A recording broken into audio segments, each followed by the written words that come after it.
ये बन गया। ठीक है, तीसरा जो प्रश्न बनेगा, आइए देखिए, वीरेंद्र जी है और आप लोगों को, बैठिए आप भी आइए, आप लोगों को इनसे हम इंट्रोड्यूस कराते हैं। इन्होंने अब की बार JRF क्वालिफाई किया है, लगातार दूसरी बार JRF क्वालिफाई किया है। तो इन्होंने हमारे देख रेख में कहें या फिर कहें हमसे इन्होंने क्लास किया, हालांकि बहुत ज़्यादा नहीं कर पाए थे। मेरे ख्याल से एक बैच पढ़े थे, वो भी शायद एक बैच पूरा हुआ था ना, अधूरा था थोड़ा सा भाषा विज्ञान नहीं पढ़ पाए थे और पाश्चात्य काव्यशास्त्र। हाँ, बाकी चीज़ें लगभग इन्होंने पढ़ा था। और इधर आ जाइए, यूट्यूब पे भी जाएगा, ठीक है। तो इन्होंने हमसे क्लास लिया और ये हमारे शिष्य रहे और मेहनत किया, काफ़ी मेहनती व्यक्ति थे। प्रतिदिन सिकंदरपुर से आते थे और फिर जो है सिकंदर पढ़ के फिर सिकंदरपुर जाते थे। तो ये जो है लगातार 2 बार JRF क्वालिफाई किए। इसके अलावा इन्होंने लखनऊ PhD में जो है इंट्रेंस में इंटरव्यू दिया और वहाँ पे इंट्रेंस दिया, इंटरव्यू दिया और वहाँ पे जो है 6वां पोजीशन इनका रहा। मेरे ख्याल से इंटरव्यू नहीं देना पड़ा, वो इंट्रेंस नहीं देना पड़ा, इंट्रेंस भी देना पड़ा था। अच्छा, अवध वगैरह में रिटर्न का सिस्टम नहीं, वहाँ कहीं नहीं होता, वहाँ लखनऊ में रिटर्न भी होता है, JRF वालों का भी। तो फिर इन्होंने 6वां पोजीशन वहाँ हासिल किया और एडमिशन हो गया कि नहीं किया? अभी नहीं। अच्छा, अभी नहीं, मेरी लिस्ट आ गई लेकिन अच्छा, मतलब प्रोसेस में है, प्रोसेस में है। जल्द ही जो है एडमिशन हो जाएगा और आपको जो है फेलोशिप मिलने लगेंगे 38,000 रुपये।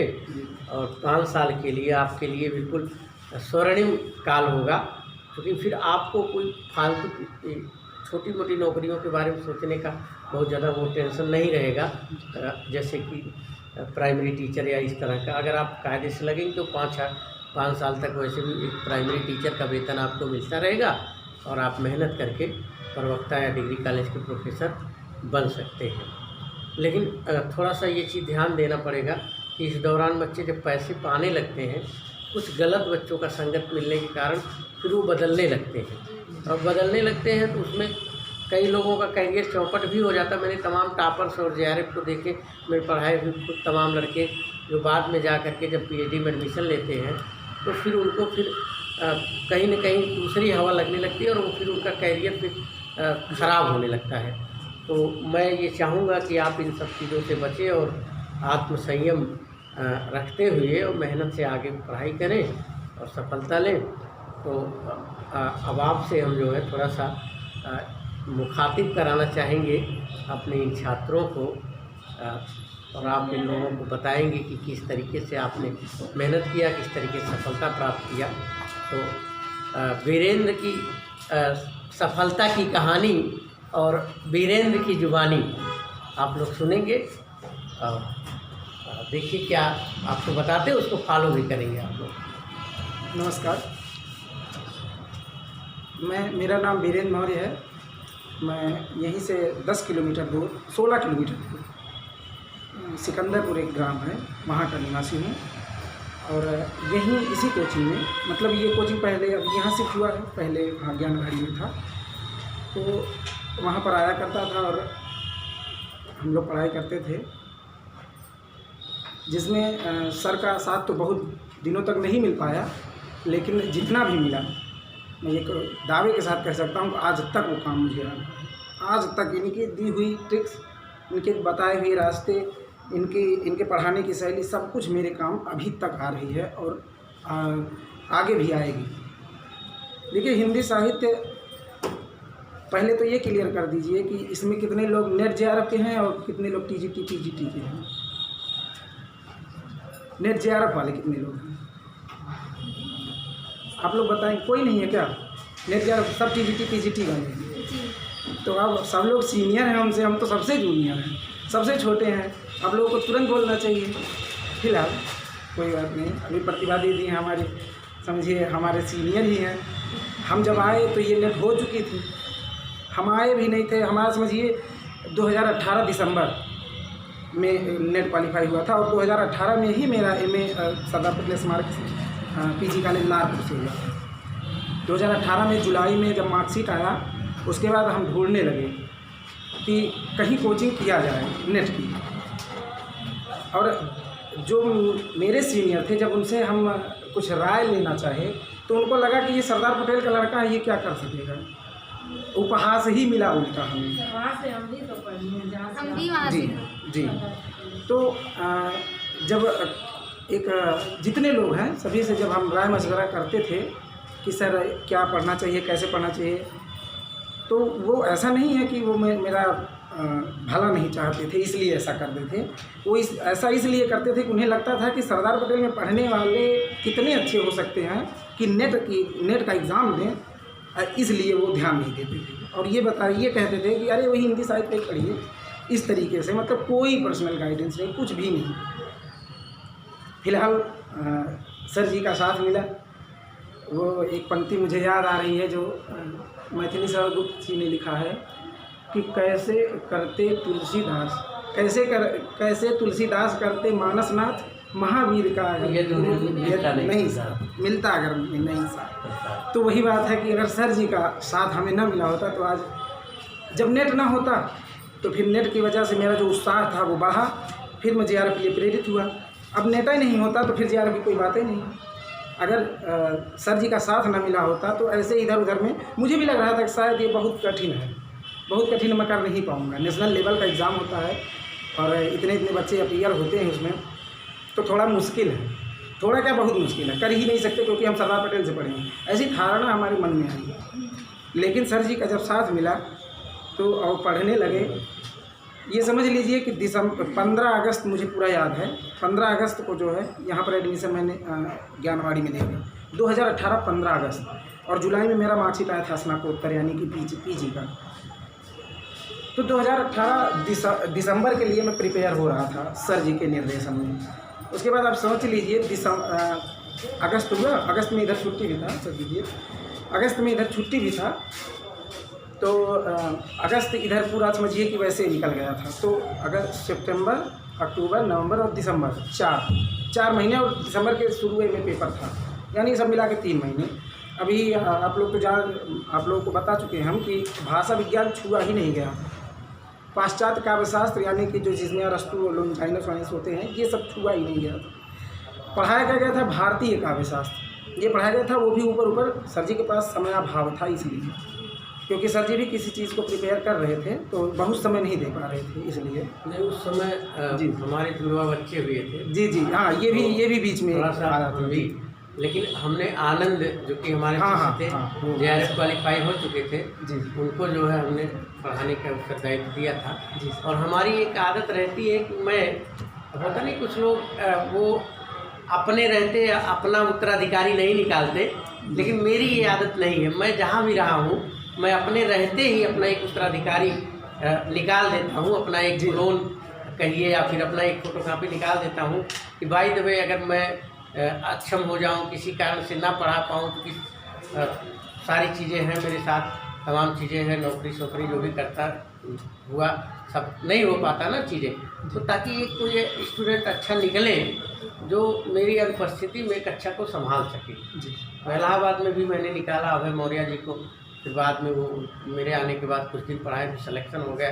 फिर जो बच्चे आते थे SL वर्मा सर के पास भेजता था, तो SL वर्मा सर उस समय पढ़ाया करते थे, तो हमसे बताते नहीं थे कि सर हम भी पढ़ाते हैं। और जब हम आने लगे, सिलेक्शन हो गया हमारा, तो कहे सर ऐसा है कि आपके जो बच्चे हैं हमको ट्रांसफ़र कर दीजिए और हम भी पढ़ाते हैं। तो हमने कहा यार आप बताए नहीं, हमने अपना शिष्य निकाल दिया।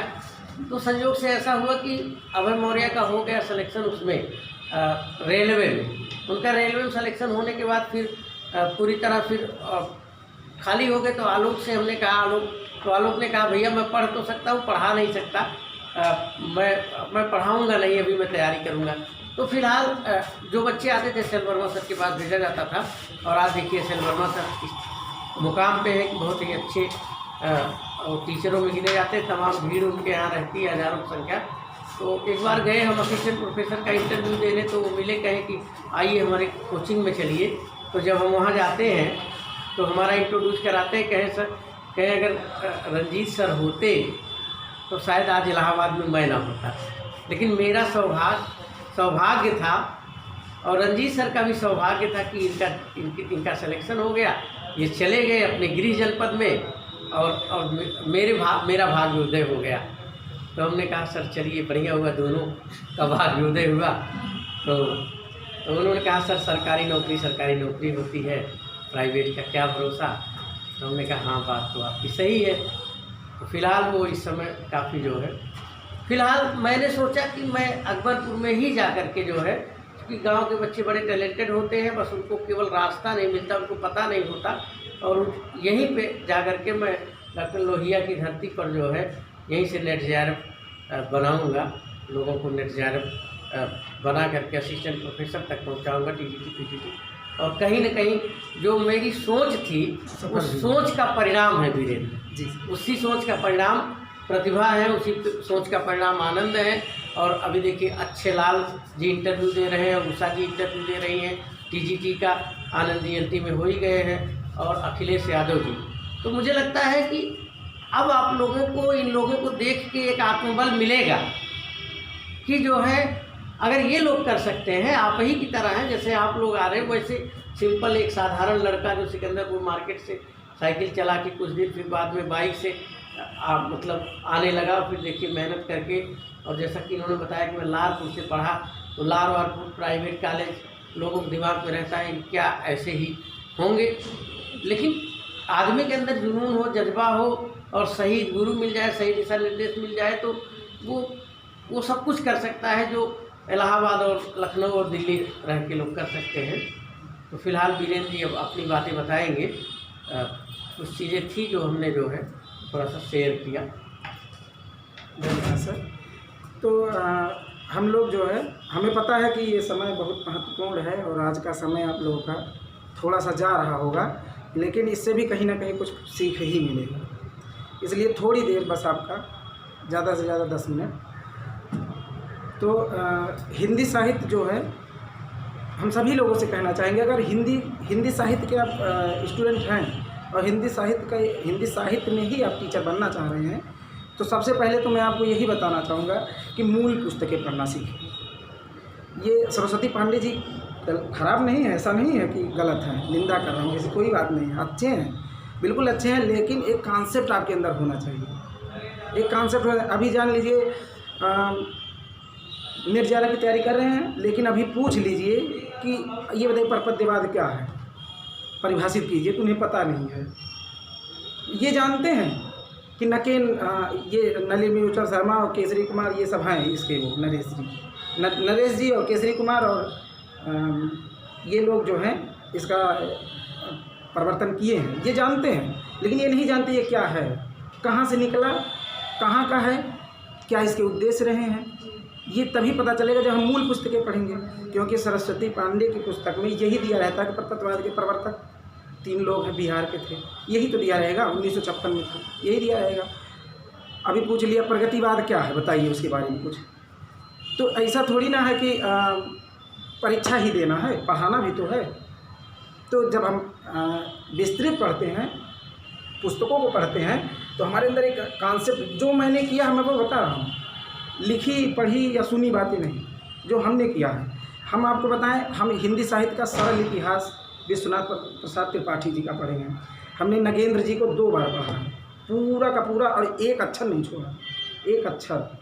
और आचार्य रामचंद्र शुक्ल को 2 बार पढ़ा और एक बार पूरा नोट्स बनाया है, नोट्स बनाया पूरे का, एक बार पूरा वैसे पढ़ लिया मौखिक, एक बार लिख करके इसमें क्या ज़रूरी है, जो बातें मुझे बिल्कुल याद हैं, नहीं भूलने की कोई डर है, वो चीज़ें नहीं लिखता था, लेकिन जो मुझे लगता था कि ये नोट होना चाहिए, ऐसा नोट किया है हमने। और हरदेव बाहरी का हिंदी भाषा के लिए पढ़ा, हरदेव बाहरी जी को, जो कि IAS और PCS में रखे गए हैं और बहुत अथेंटिक हैं। इसको मैं कहूँगा कि आप लोग भी पढ़िए, हिंदी भाषा कभी नहीं भूलेंगे।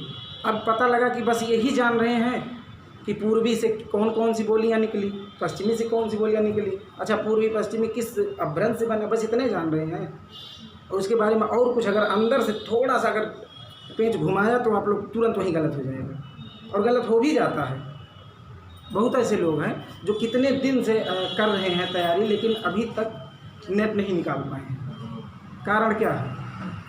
कारण यही है कि वो सब कुछ अपना उसको समझते नहीं। हम आपको बता रहे हैं, हम किसान घर से हैं, हमें काम भी करना पड़ता था, स्वाध्ययन करते थे हम। यहाँ पर आना जाना वही 3 महीने जो हुआ था और सर जी का बहुत बेहतरीन साथ मिला, मार्गदर्शन। जब एक बार पूरा मार्गदर्शन मुझे मिल गया, एक और दूसरी बात, एक ख़ास बात इस क्लास की ये थी कि 4 नेट इसमें बैठते थे। जिस क्लास में मैं क्लास करने आता था 4 नेट, जो प्रतिभा दीदी सामने ही बैठी हैं, और 2-3 लोग थे, और JRF एक आनंद भैया थे। तो इतने लोग जब नेट थे तो मुझे एक आकलन पता चला कि कितना ज्ञान चाहिए।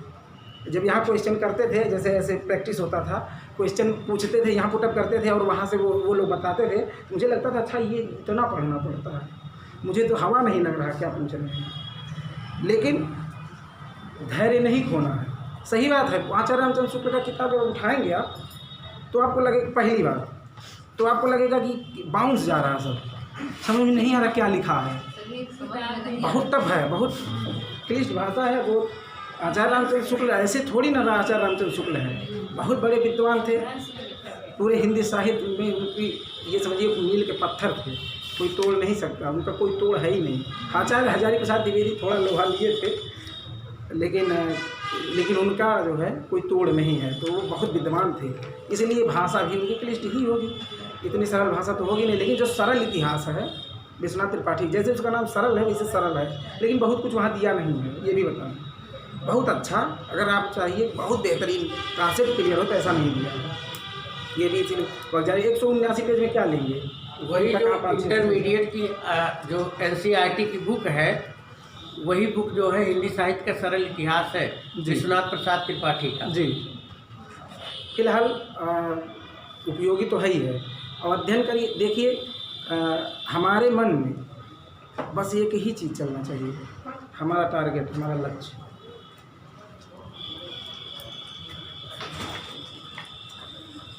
ठीक है, आप अपना जारी रखिए। हमारा लक्ष्य हमारे दिमाग में चलना चाहिए हमेशा। हम पढ़ रहे हैं तब तो चलेगा ही, पढ़ने के बाद जब हम उठें तभी हमारे दिमाग में वही चलना चाहिए। खाना बना रहे हैं, खाना बनाते समय चलना चाहिए, क्या आज पढ़े थे, फिर घुमाइए। अगर नहीं आ रहा फिर जाकर के किताब खोलिए, आलस न कीजिए। अगर आलस किए, हम आपको बताएं, अपनी बात सब बता रहा हूँ, कोई लिखी हुई या फिर कोई आत्म प्रशंसा करने की कोई आवश्यकता भी नहीं है मुझे। मैं बस इतना ही कहना चाह रहा हूँ कि आपको कुछ सीख मिल जाए, क्योंकि आपके सामने ही मैं खड़ा हूँ। प्राइवेट स्कूल से पढ़ा हूँ, ऐसी जगह से पढ़ा हूँ जहाँ कोई शिक्षा का कोई ना तो स्तर है, ना ही पढ़ाई ये बहुत अच्छी है, ना ऐसे वातावरण से भी हूँ कि आसपास में हतोत्साहना देने वाले बहुत लोग हैं, हतोत्साहित करने वाले हैं, उत्साहित करने वाले कोई नहीं। ऐसा ही वातावरण हमारे आसपास का सब जगह। जो भी सुनता था, अरे ये चला है नेट वाला, तो फिलहाल उन पर हमें ध्यान ही नहीं देना है। वो कहानी आप याद करिए, जो एक बाप बेटे जा रहे थे और एक गधा था, तो पहले पिता बैठता है तो लोग कहते हैं कि देखो कितना बेवकूफ़ है, अपने बच्चे को इतना कोमल सा है उसको पैदल चलवा रहा, खुद गधे बैठा है।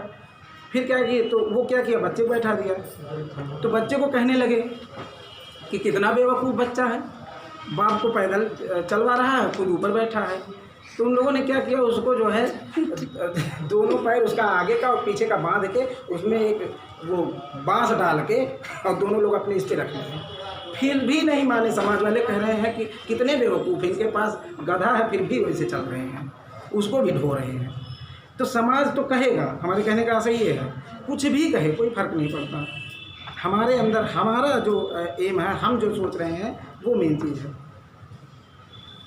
हमारे यहाँ जो है, जब पहली बार मैं नेट की तैयारी कर रहा था, सरसों पीटा जा रहा था, घर से ही तो पढ़ रहा था, कभी बाहर गया ही नहीं, कभी एक दिन बाहर नहीं जा रहा, कभी, ये तो अब PhD में हो गया तो अब तो जाना ही है, कभी एक दिन कोई बता नहीं सकता मैं बाहर गया हूँ घर से, उसी करकच से, जहाँ करकच सब लोग कहते हैं इस करकच में पढ़ नहीं पाओगे, उसी करकच में रहा हूँ लगातार, जिसमें शादियाँ भी होती थी, घर में मेहमान भी आते थे, आटा भी देने जाना होता था, गेहूँ पिसाने के लिए, सब कुछ करना पड़ता था, खेत सींचने, खेतवा जुरा भैया तो खेत भी सींचना ये भी करना पड़ता था। कोई फ़र्क नहीं पड़ता इससे कि आप काम कर रहे हैं तो पढ़ नहीं पाएंगे, आप कितने सजग हैं अपने लक्ष्य को लेकर के, ये मेन चीज़ है। इम्पोर्टेंट तो यही है कि आप कितने सजग हैं उस चीज़ को लेकर के।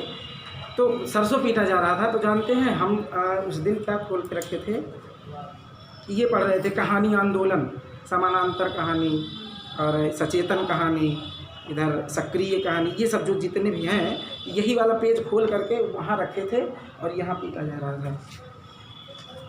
अब ये सोच लीजिए कि जब मैं वहाँ फिर से लेने जाता था पीटने के लिए तो उसको एक बार फिर देख लेता था। हमारे घर वालों से पूछ लीजिए, किसी से पूछिए, किसी घर वाले किसी की तारीफ़ नहीं करते, लेकिन क्योंकि कोई भी अपने बच्चे की तारीफ़ नहीं करता, कहते बिल्कुल गधा है, यही कहते हैं ना। मेरे घर वालों से आप पूछिए मैं कितने घंटे पढ़ता था, कम से कम 13 घंटा पढ़ता था जब JRF प्रिपेयर कर रहा था तब।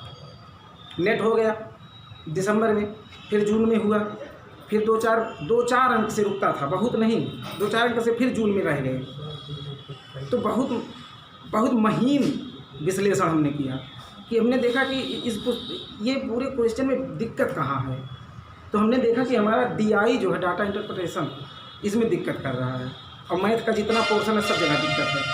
4, 6, 7 क्वेश्चन ऐसे तुक्के में 2-3 लग जाता था, वो अलग बात है।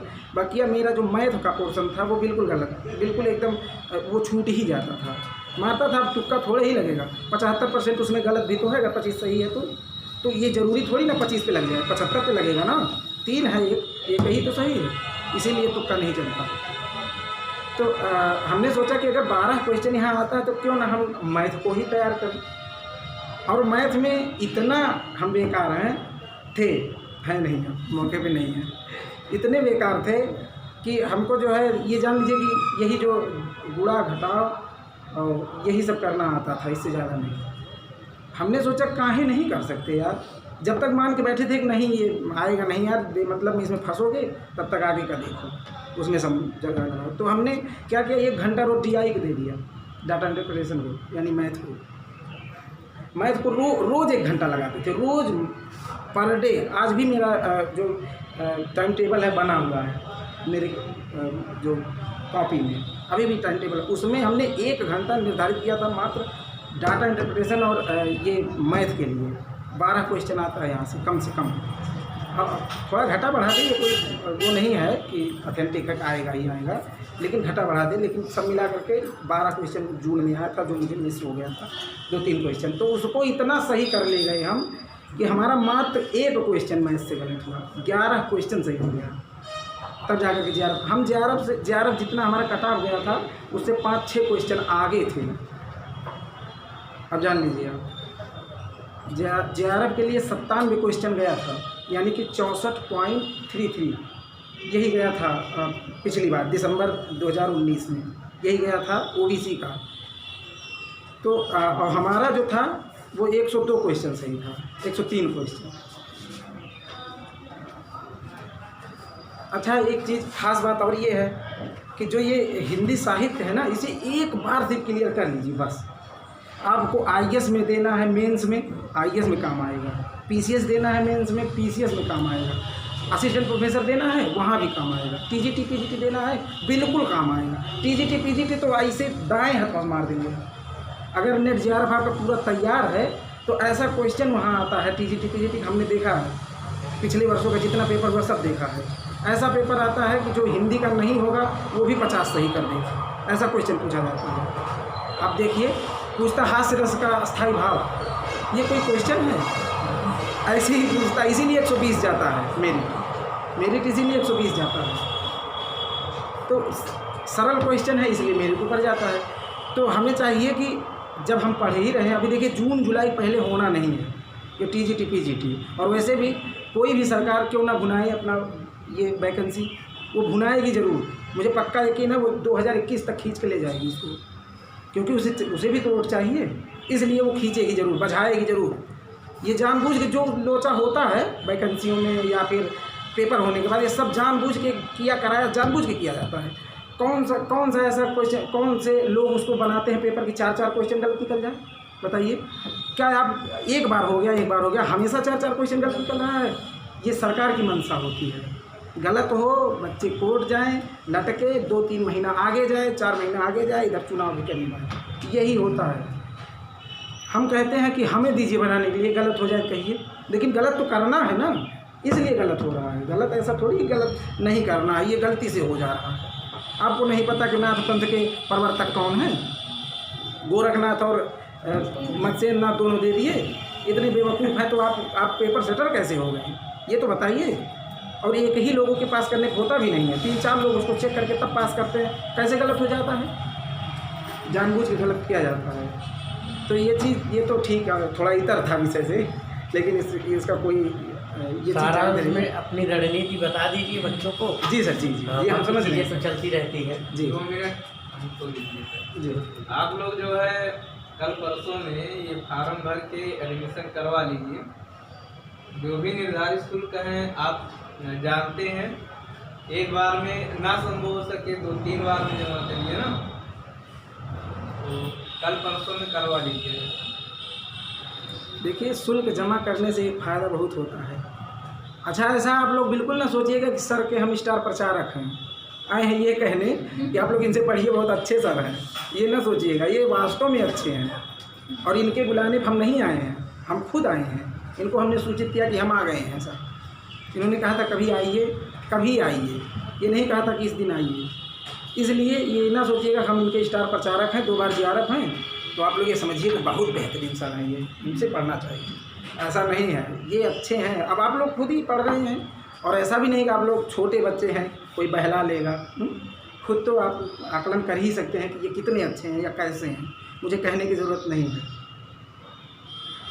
तो सर जी 3.5 महीना पढ़ाए थे, अभी तक उनके बताया हुआ जो भी उन्होंने बताया था, अभी तक मेरे माइंड में सब कुछ याद, वैसे याद है।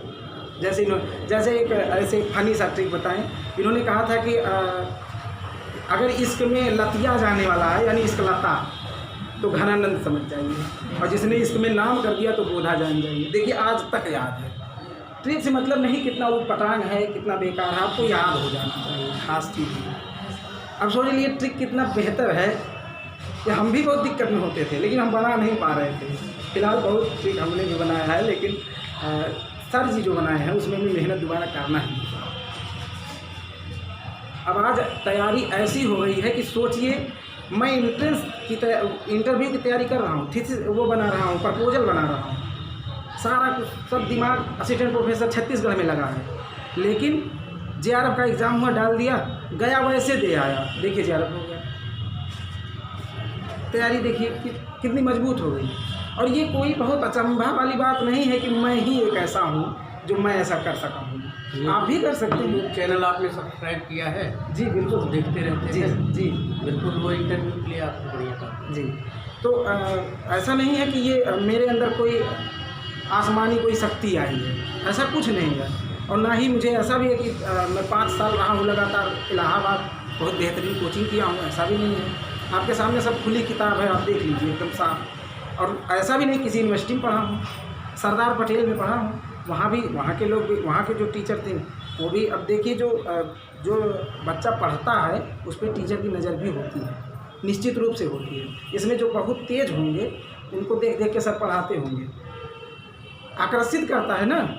जो भी बहुत अच्छा समझता है, जो अच्छा, अब पता लगा मोबाइल वही आ रहा है, तो कैसे आपको देखेंगे, आपको कैसे सर देखेंगे? जान रहे हैं कि आप दिक्कत में हैं, आपको मज़ा नहीं आ रहा है। और मज़ा तब आ रहा है जब आप बहुत अच्छे से सुन रहे हैं एकदम, तब इससे पता चलता है, आपकी गंभीरता पता चलती है, कितने गंभीर हैं आप अपने स्टूडेंट का जो फेस एक्सप्रेशन होता है, चेहरे का हाव भाव, जी टीचर वो पढ़ता है। जी, आप टीचर को पढ़ रहे होते हैं और टीचर आपके चेहरे को पढ़ रहा होता है। टीचर चेहरा देख लेता, जान जाता है कि आपको समझ में आ रहा है कि नहीं आ रहा है।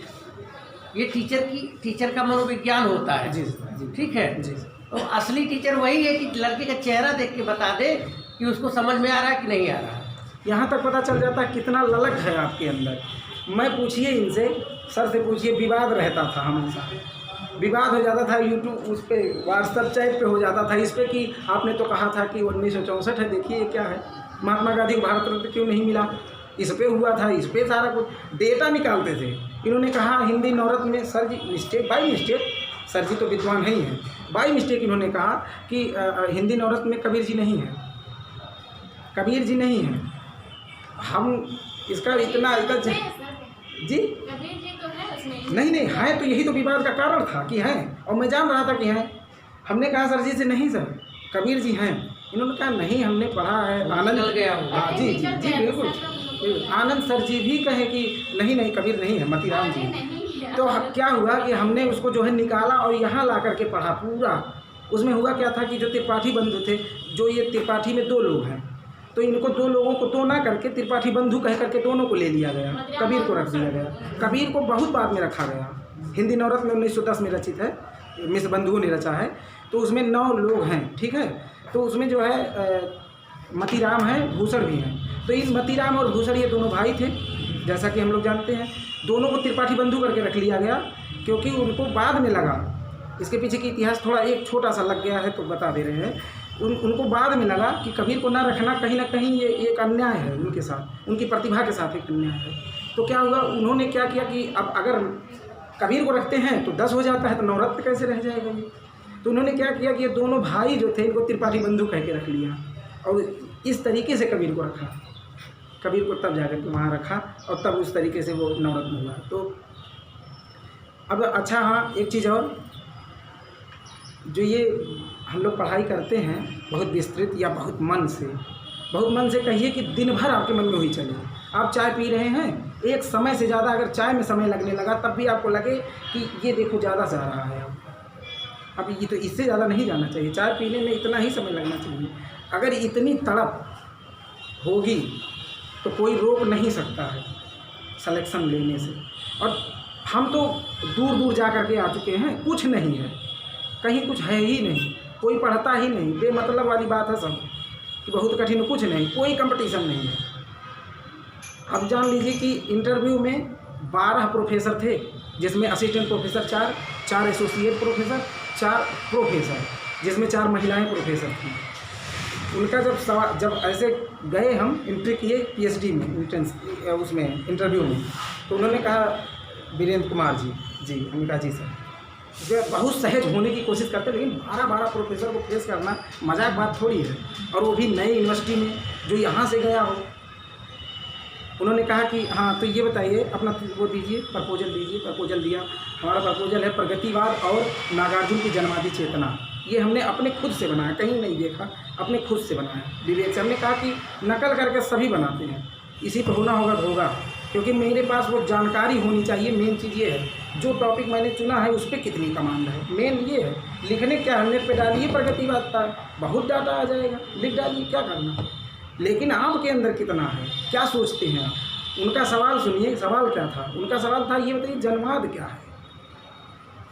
आपने कहा कि वैसे तो आप जान लीजिए नागार्जुन में बहुत काम हो चुका है। उन्होंने मुझसे कहा नागार्जुन पे बहुत काम हो चुका है वीरेंद्र जी, जान लीजिए। हमने कहा जी सर। कहा तो जन्माद क्या है? तो हम जो है कपने उपने लगे थे। सही बता रहे हैं, कुछ छुपाने की बात नहीं, हम कप रहे थे। कह रहे वीरेंद्र जी एकदम कूल हो जाइए, कोई दिक्कत नहीं है, पानी पीजिए। उसके बाद हमने भी सोचा कि यार मैं JRF क्वालिफाई हूँ, इतना तो बनता है कि इनके सामने बोल सकूँ। फिर थोड़ा अपने मन में धैर्य लाए, उसके बाद बोलना शुरू कर दिए। तो फिर बताए जन्माद क्या है, फिर उनका सिर्फ क्वेश्चन बता रहे हैं क्योंकि वो लंबा हो जाएगा। कभी टाइम अगर मिलेगा तो पूरा बताऊंगा क्या प्रोसेस, कैसे कैसे पूछा गया था। हमने क्या दिया था उत्तर कि मुझे 26 नंबर मिले हैं 30 नंबर में से इंटरव्यू में, और 6वें रैंक पे मैं हूँ OBC में, ओवरऑल 10वें नंबर पे। कोई बात छुपाने वाली नहीं, सब बात सही है। मुझे मेरी उपलब्धि से अधिक मुझे प्रशंसा नहीं चाहिए, मेरी उपलब्धि जितनी है मुझे उतनी चाहिए। तो उसमें क्या होगा कि, और दूसरा क्वेश्चन उनका था अगर आपको जन्मादि बनना है तो क्या करेंगे। उसका भी संतोषजनक उत्तर दिया हमने कि वो संतुष्ट हो गए। उन्होंने कहा अच्छा चलिए। नागार्जुन जी का वो, अब उनकी चालाकी देखिए कि वो 2 अक्षर बोल रहे हैं। अच्छा बताइए इंदू जी गाना सुनाइए। अब हम इधर तो पूरा वर्क करके गए थे उस पर, 3 दिन पूरा लगातार वही पढ़ रहे थे, जितना पढ़ पाए उतना पढ़े। इंदू जी वाला कहीं यही सुनाइए, तो इंदू जी वाला सुनाए। उसके बाद कह तब और बहुत सारा पूछे, 2 अक्षर लगा करके। उसके बाद अंत में उन्होंने कहा त्रिलोचन जी को जानते हैं? हाँ जी बिल्कुल सर, 1917 में जन्मे, सुल्तानपुर के किसान कवि हैं बिल्कुल। कह रहे हैं अच्छा ये बताइए उनका कोई पंक्ति सुनाइए, अपना तो विषय सब रखते हैं। हमने कहा चंपा काले काले अक्षर नहीं चीनती है। कह रहे अरे वाह, खड़े हो गए, तुरंत खड़े हो गए, कुर्सी से खड़े हो गए। और ये सर जी बिल्कुल वही बात मैं वो उसी पे आ रहा हूँ सर। सर जी ने ऐसा रटवाया और सही बताएं तो ये चंपा काले काले अक्षर नहीं चिन्हती है, यहीं से जानता हूँ मैं। मुझे क्या पता त्रिलोचन जी ने क्या लिखा है, जब त्रिलोचन जी को रखा नहीं गया नेट में, रखा ही नहीं गया कोई कविता, हाँ, तो मैं कैसे उनको जान पाऊँ? इसलिए उनकी पंक्तियाँ कैसे जान पाऊँ? तो इन्होंने जो महत्वपूर्ण पंक्तियाँ लास्ट में ही लिखाई जाती, उसमें इन्होंने लिखा था त्रिलोचन जी में, चंपा काले काले अक्षर नहीं चिन्हती। अच्छा, एक चीज़ और है कि मुस्कान तेरी ऐसा कुछ करके है, वो मुझे ज़्यादा याद नहीं आ रहा है फिलहाल। अगर वो कबीर वबीर की बात करते या कहीं पूरे हिंदी साहित्य में, तो कोई ऐसा कवि नहीं है, मुझे गर्व है ये कहने पर, ये कहने में, कि पूरे हिंदी साहित्य में शायद कोई कवि हो जिसे मैं पूरा, आप नाम लेंगे और मैं पूरा डिटेल ना दे दूँ, कुछ ना कुछ ज़रूर बता दूँगा। अगर नहीं एकदम बता पाया तो ये ज़रूर बता दूँगा कि ये कहाँ के थे, कैसे थे, क्या करते थे, नहीं अगर उनका पंक्ति बता पाया। इतना अध्ययन हुआ है मेरा, और ये आपकी प्रशंसा नहीं, आपको प्रेरणा है, मैं आपको बताने के लिए कह रहा हूँ। नहीं तो मुझे कोई अपने मुंह से करे तो अच्छा लगेगा थोड़ी, मुझे भी नहीं अच्छा लग रहा है, लेकिन मैं इसलिए कह रहा हूँ कि आप भी तो जानिए, यहीं से तो पढ़ा हूँ, यही सर जी, यही वातावरण, यही जगह, यही जिम्मेदारियाँ, सब कुछ मेरे ऊपर थी।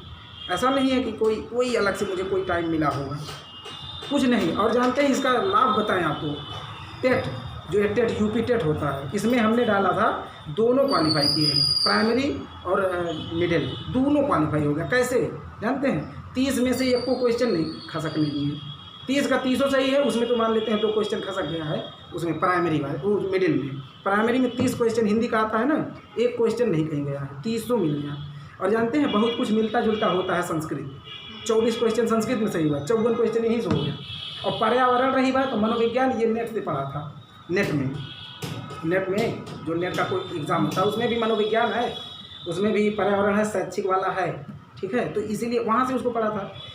अब जान लिया 97 क्वेश्चन के साथ हमने प्राइमरी का क्वालिफाई कर लिया, आपके 93 क्वेश्चन के साथ टीजीटी की तैयारी करने से उसका बेनिफिट ये बता रहे हैं कि किस तरीके से हिंदी और संस्कृत व्याकरण आपका तैयार हो जाता है, और इस कदर तैयार हो जाता है कि आप 30 में मिनिमम 25 तक तो सही ही कर सकते हैं। तो 25 दूना 50, यानी आधा तो यही आपका कवर हो गया। थोड़ा बहुत मनोविज्ञान पढ़ लीजिए, थोड़ा बहुत पर्यावरण पढ़ लीजिए, और जूनियर वाला पेपर जो सोशल का होता है, थोड़ा बहुत सोशल का भी, इतिहास, भूगोल, नागरिक शास्त्र, अर्थशास्त्र देखते रहिए।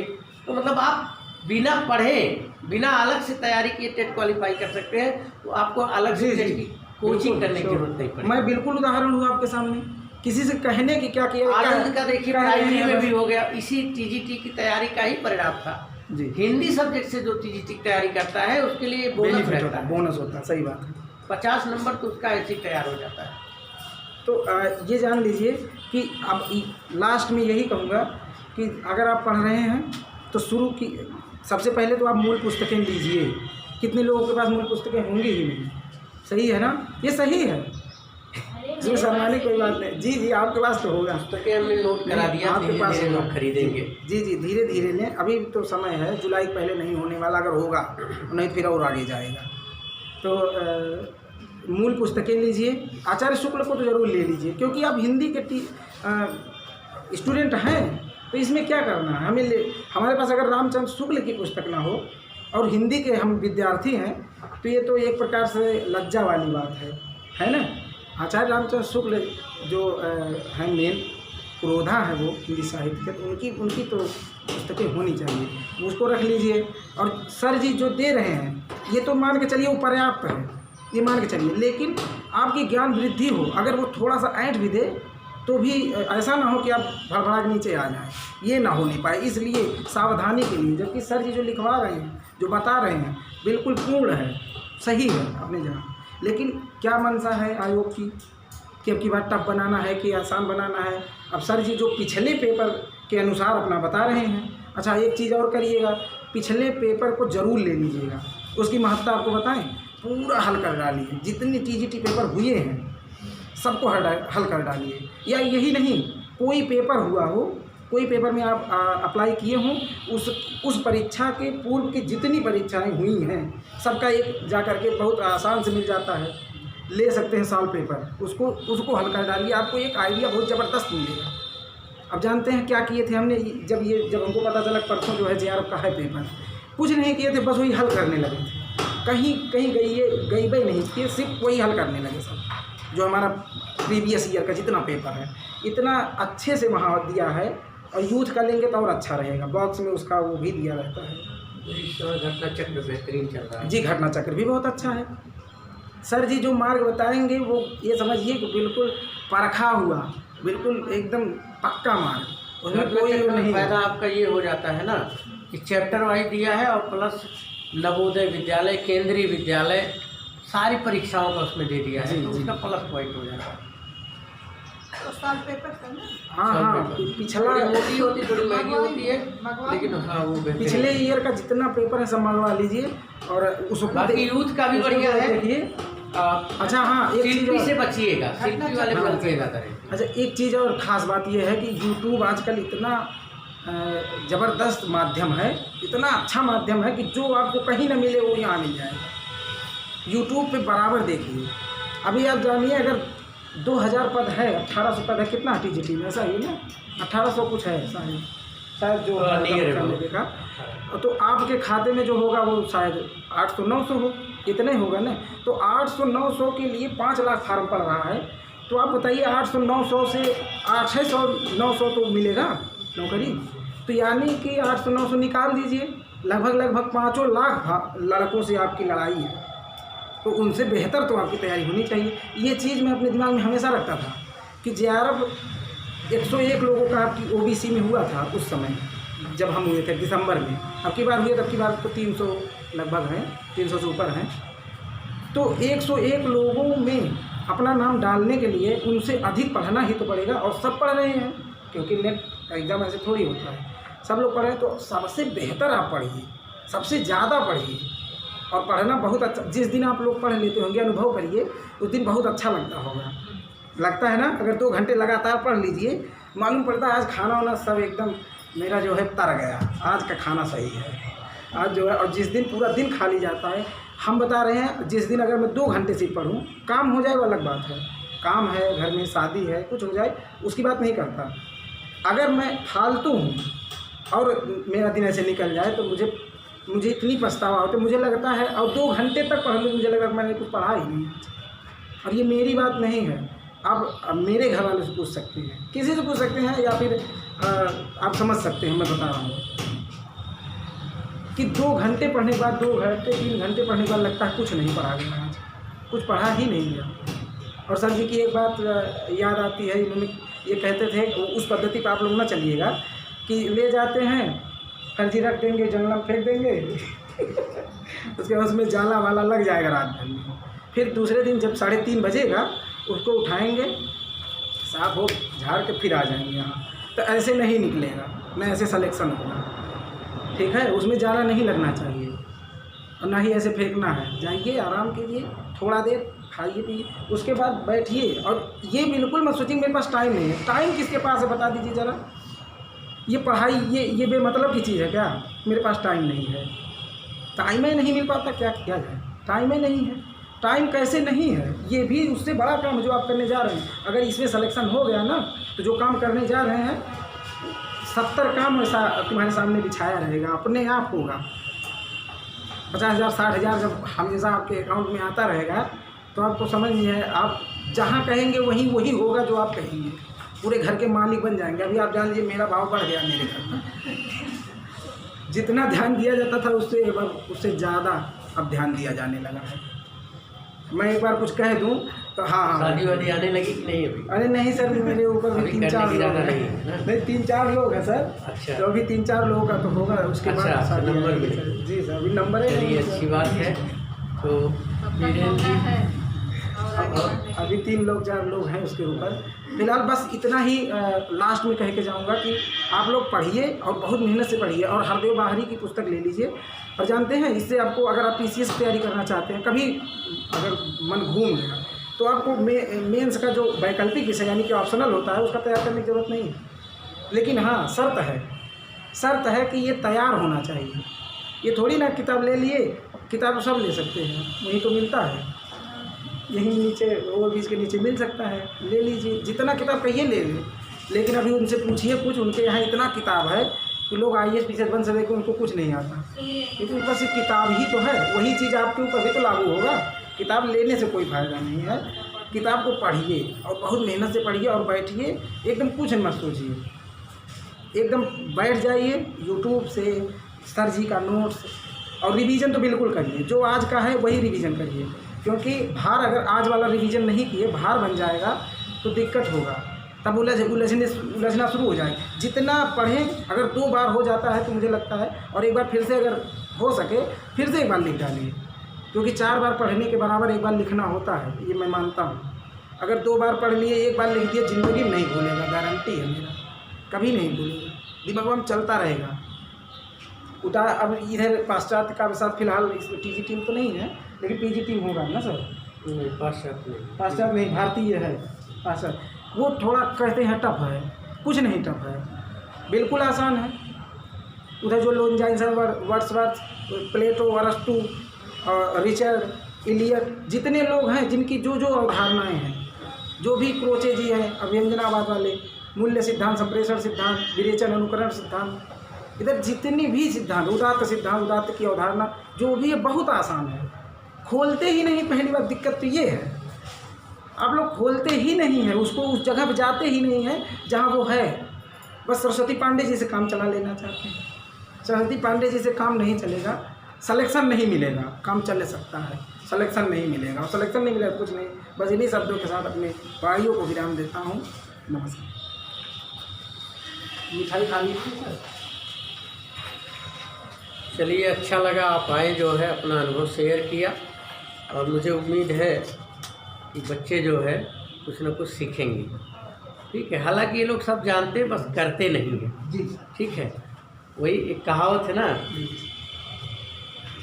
कि जान जान कर नर करे ढिठाई, और बूढ़े जाए था नहीं पाई ना।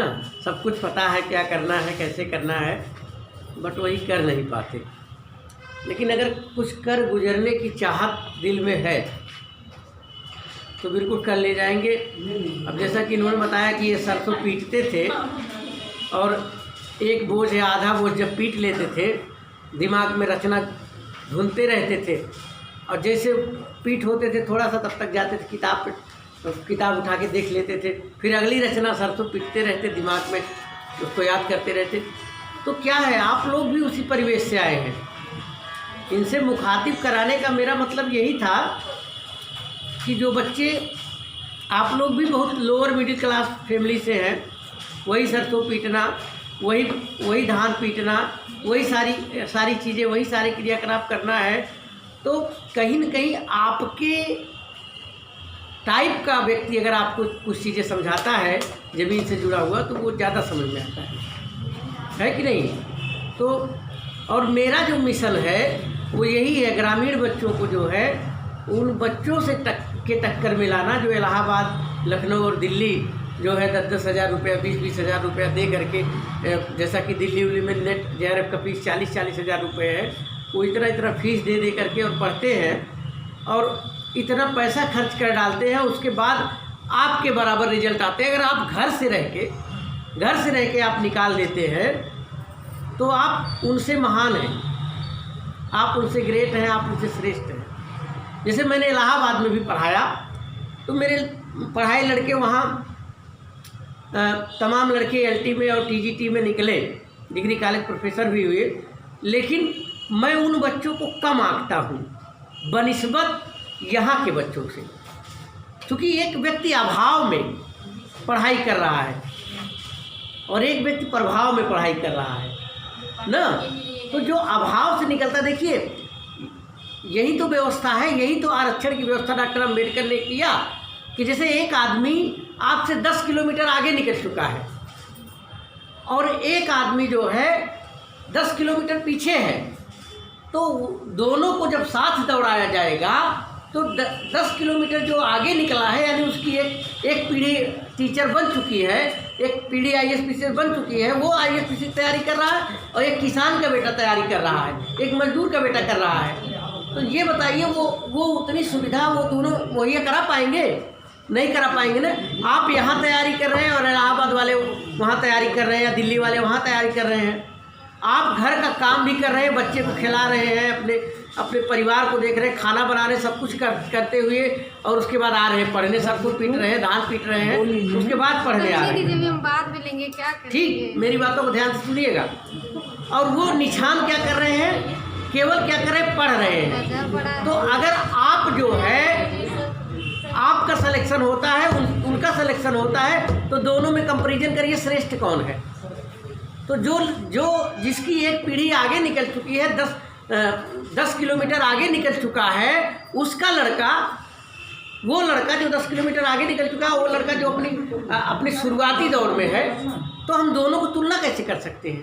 तो उसके लिए हमको क्या करना पड़ता है, कुछ बैकअप देना पड़ता है, जिसको हम चाहे आप आरक्षण कहिए या जो भी कहिए, ये चीज़ें लाई जाती हैं। तो वैसे ही आप अपने आप को रखिए कि आप गांव देहात से हैं, आप सारी चीज़ें यहाँ से कर रहे हैं, सारा काम करके आते हैं, उसके बाद पढ़ाई कर रहे हैं।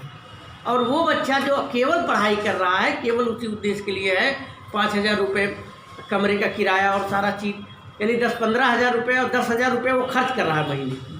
और आपके पास ये कंडीशन है कि आपके पिताजी कोचिंग आने के लिए गाड़ी तक नहीं दे रहे हैं, क्योंकि आपके पास पेट्रोल भराने का खर्चा नहीं है। तो मेरा जो उद्देश्य है, उन बच्चों को जिनके पास पेट्रोल भराने का खर्चा नहीं है, जिनके पास व्यवस्थाएं नहीं है, उन अभावग्रस्त बच्चों को उस स्थिति में लाना और उनको उनके बराबर में पहुंचाना, ये मेरी लाइफ का लक्ष्य है। ठीक है, ठीक खुश रहिए। आशीर्वाद, अरे बिल्कुल आशीर्वाद रहेगा, ठीक है। और मुझे बड़ी खुशी है कि आप जो टॉपिक लिए हैं, जो जनवाद, नागार्जुन और जनवाद, आप साल भर बाद मुझसे मिलेंगे तो शायद मेरी विचारधारा के ज़्यादा करीब होंगे। जब आप जनवाद को पढ़ेंगे, मार्क्सवाद को पढ़ेंगे, तो शायद आप जो है कुछ चीज़ें और सीख पाएंगे, ठीक है। जो हमारे और आपके बीच मतभेद है, ठीक है, जो पार्टीगत या इस तरह का मतभेद है, वो भी खत्म हो जाएगा जनवाद पढ़ने के बाद, आप जब मिलेंगे। मतभेद है सर, मनभेद नहीं है, ठीक है, मतभेद होना अच्छी बात है, मनभेद नहीं है, मेन चीज़ ये, ठीक है। तो जैसे कुछ मुद्दे होते हैं, जैसे पता लगा ये निजीकरण के समर्थन में है, या आरक्षण के जो है आरक्षण ना मिले इसके उसमें है, या कुछ चीज़ें, मतलब जैसे मतलब 1 मिनट, वो चीज़ मुझे बड़ी खुशी हुई कि इन्होंने जब अपना टॉपिक बताया, तो मुझे लगा जब ये साल भर बाद मार्क्सवाद को और जनवाद को पढ़ेंगे ना, तब अपने गुरु की बात को और अच्छे से समझ सकेंगे, तब कहेंगे सर वास्तव में जो बातें आप कह रहे थे अब मुझे समझ में आ रही है, ठीक है, अच्छी बात है, ठीक।